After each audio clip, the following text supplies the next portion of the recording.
Hi ಎಲ್ರಿಗೂ ನಮಸ್ಕಾರ. ನಾನು ನಿಮ್ಮ ವಾಸುದೇವ್. ಪಾಕಿಸ್ತಾನದಲ್ಲಿ ಚಾಂಪಿಯನ್ಸ್ ಟ್ರೋಫಿ ಟೂರ್ನಿ ನಡೀತಾ ಇದೆ. ಆದ್ರೆ ಇಡೀ ಕ್ರಿಕೆಟ್ ಜಗತ್ತೇ ಬೆಚ್ಚಿ ಬೀಳುವಂತಹ ಒಂದು ಘಟನೆ ನಡೆದಿದೆ. ಇಷ್ಟು ದಿನ ಎಲ್ಲರೂ ಆ ಒಂದು ಭಯವನ್ನ ವ್ಯಕ್ತಪಡಿಸ್ತಾನೆ ಇದ್ರು.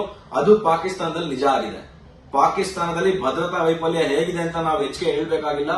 2009ರಲ್ಲಿ ಶ್ರೀಲಂಕಾ ಟೀಮು ಪಾಕಿಸ್ತಾನ ಮೇಲೆ ಟೂರ್ನಿ ಆಡೋದಕ್ಕೆ ಪಾಕಿಸ್ತಾನಕ್ಕೆ ಹೋಗಿರುತ್ತೆ. ಅಂತಹ ಟೈಮ್ನಲ್ಲಿ ಬಸ್ನಲ್ಲಿದ್ದ ಶ್ರೀಲಂಕಾ ಆಟಗಾರರ ಮೇಲೆ ಗುಂಡಿನ ದಾಳಿ ಆಗುತ್ತೆ. ಅಲ್ಲಿಂದ ಹೇಗೋ ಬಚಾವಾಗಿ ಶ್ರೀಲಂಕಾ ಆಟಗಾರರು ಎಸ್ಕೇಪ್ ಆಗಿರ್ತಾರೆ. ಇದಾದ್ಮೇಲೆ ಯಾರು ಕೂಡ ಪಾಕಿಸ್ತಾನಕ್ಕೆ ಕಾಲಿಡೋದಿಲ್ಲ ಅಂತ ನಿರ್ಧಾರ ಮಾಡಿದ್ರು. ಇದಾದ್ಮೇಲೆ ಅಲ್ಲಿ ಐಸಿಸಿ ಟೂರ್ನಮೆಂಟ್ಗಳು ನಡೆದೇ ಇರಲಿಲ್ಲ. ಇತ್ತೀಚೆಗೆ 2-3 ವರ್ಷಗಳಿಂದ ಪಾಕಿಸ್ತಾನಕ್ಕೆ ಬೇರೆ ದೇಶಗಳ ಆಟಗಾರರು ಹೋಗಿ ಆಡ್ತಾ ಇದ್ದಾರೆ. ಚಾಂಪಿಯನ್ಸ್ ಟ್ರೋಫಿ ನಡೆಸ್ತೀವಿ ಅಂತ ಪಾಕಿಸ್ತಾನ ಯಾವಾಗ ಹೇಳ್ತೋ ಯಾರು ಕೂಡ ಅದಕ್ಕೆ ಬೆಂಬಲವನ್ನ ಕೊಟ್ಟಿರಲಿಲ್ಲ. ಅಲ್ಲಿ ಸೇಫ್ಟಿ ಇಲ್ಲ, ಸೆಕ್ಯೂರಿಟಿ ಪ್ರಶ್ನೆ ಎದ್ದಿತ್ತು. ಭಾರತ ಇದೇ ಕಾರಣಕ್ಕೆ ನಾವು ಪಾಕಿಸ್ತಾನದಲ್ಲಿ ಆಡೋದಿಲ್ಲ ಅಂತ ಒಂದು ನಿರ್ಧಾರಕ್ಕೆ ಬಂದಿತ್ತು ಬಿಸಿಸಿಐ.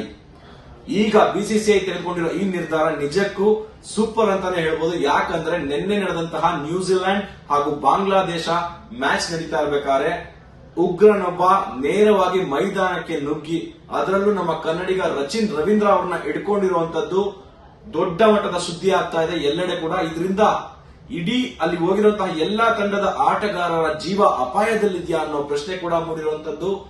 ಆಡಿಯನ್ಸ್ ಆಗಿ ಕುತ್ಕೊಂಡಿರುವಂತಹ ಒಬ್ಬ ವ್ಯಕ್ತಿ ಇದ್ದಕ್ಕಿದ್ದ ಹಾಗೆ ನೇರವಾಗಿ ಗ್ರೌಂಡ್ಗೆ ಬಂದು ಒಬ್ಬ ಆಟಗಾರರನ್ನ ಹಿಡ್ಕೊಳ್ತಾನೆ ಅಂದ್ರೆ ಪಾಕಿಸ್ತಾನ ಏನ್ ಮಾಡ್ತಾ ಇದೆ?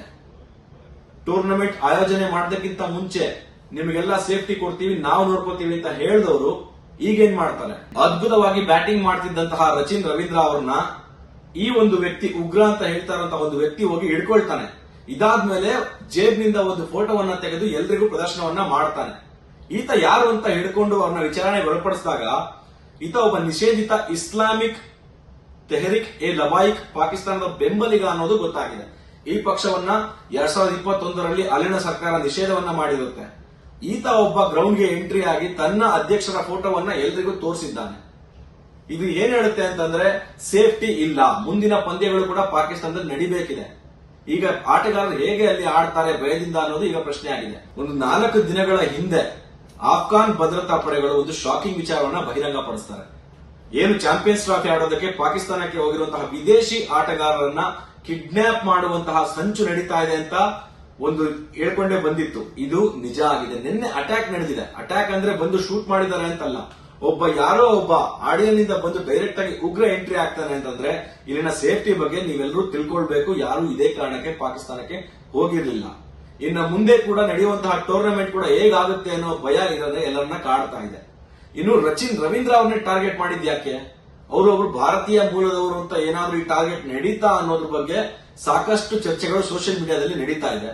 ಮುಂದಿನ ದಿನಗಳಲ್ಲಿ ಇದ್ರ ಬಗ್ಗೆ ಇನ್ನೂ ಸತ್ಯಾಸತ್ಯತೆ ಹೊರಬರಬೇಕಿದೆ. ಚಾಂಪಿಯನ್ಸ್ ಟ್ರೋಫಿಯಲ್ಲಿ ಇನ್ನೂ ಕೂಡ 10 ಪಂದ್ಯಗಳು ಬಾಕಿ ಇದೆ. ಐಸಿಸ್ ಮುಖ್ಯಸ್ಥ ಅಬ್ದುಲ್ ಕಾದಿರ್ ಮುಮಿನ್ ಪಾಕಿಸ್ತಾನಕ್ಕೆ ಭೇಟಿ ಕೊಟ್ಟ ಬೆನ್ನಲ್ಲೇ ಈ ರೀತಿ ಘಟನೆ ನಡೆದಿರುವಂತದ್ದು ಎಲ್ಲರಲ್ಲಿ ಆತಂಕವನ್ನ ಮೂಡಿಸಿದೆ. ಮುಂದಿನ 10 ಪಂದ್ಯಗಳು ಹೇಗ್ ನಡೆಸ್ತಾರೆ, ಯಾವೆಲ್ಲ ಸೇಫ್ಟಿ ಹೆಚ್ಚಿಗೆ ಮಾಡ್ತಾರೆ ಅಂತ ನಾವೆಲ್ಲರೂ ಕೂಡ ಕಾದ್ ನೋಡ್ಬೇಕಿದೆ. ಇಂಥ ಘಟನೆ ನಡೆಯಬಹುದು ಅಂತಾನೆ ಬಿಸಿಸಿಐ ಒಂದು ನಿರ್ಧಾರವನ್ನು ತೆಗೆದುಕೊಂಡು ಭಾರತ ಪಾಕಿಸ್ತಾನಕ್ಕೆ ಬರಲ್ಲ, ಆಡೋದಾದ್ರೆ ಬೇರೆ ಕಡೆ ನಾವು ಆಡ್ತೀವಿ ಅಂತ ಹೇಳಿದ್ದು. ಈ ನಿರ್ಧಾರದ ಬಗ್ಗೆ ಕೂಡ ಈಗ ಇಡೀ ಭಾರತದ ಜನರು ಮೆಚ್ಚುಗೆಯನ್ನು ವ್ಯಕ್ತಪಡಿಸಿದ್ದಾರೆ. ಬಿಸಿಸಿಐ ದಿಟ್ಟ ನಿರ್ಧಾರ ತೆಗೆದುಕೊಂಡಿದ್ದು ನಿಜಕ್ಕೂ ಒಂದು ಒಳ್ಳೇದಂತಾನೆ ನಾವೆಲ್ಲರೂ ಕೂಡ ಹೇಳ್ಬೋದು. ಮುಂದಿನ 10 ಪಂದ್ಯಗಳು ಹೇಗೆಲ್ಲ ನಡೆಯುತ್ತೆ ಅಂತ ನಾವು ಕಾದ್ ನೋಡ್ಬೇಕಿದೆ.